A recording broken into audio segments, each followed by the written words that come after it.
گھر کے تمام افراد کی طرف سے ایک قربانی کی جا سکتی ہے یا ہر ایک اپنا علیحدہ علیحدہ قربانی کرے گا؟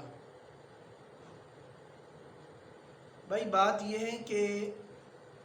اگر گھر کے اندر ایک بندہ صاحب نصاب ہے تو وہ ایک قربانی کرے، 2 صاحب نصاب ہیں تو 2 کرے، 5 صاحب نصاب ہیں تو 5 کرے، 10 صاحب نصاب ہے تو 10 قربانیاں کرے۔ بات یہ ہے کہ اگر خاوند صاحب نصاب ہے تو وہ الگ سے قربانی کرے گا، بیوی صاحب نصاب ہے تو وہ الگ سے کرے گی۔ اسی طرح اولاد میں اگر کوئی صاحب نصاب ہو تو وہ الگ الگ سے،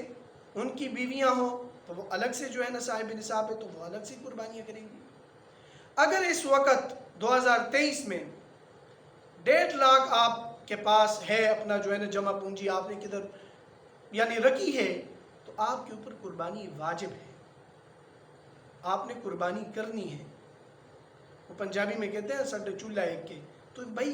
چولہا بے شک ہے کہ لیکن روٹیاں تو الگ الگ پکاتے ہو نا، 10 بندوں کی 20 روٹیاں آپ پکاتے ہو، تو اسی طرح قربانیاں بھی الگ الگ کی جائے گی، اور اس میں جو ہے نا کوئی دوہرا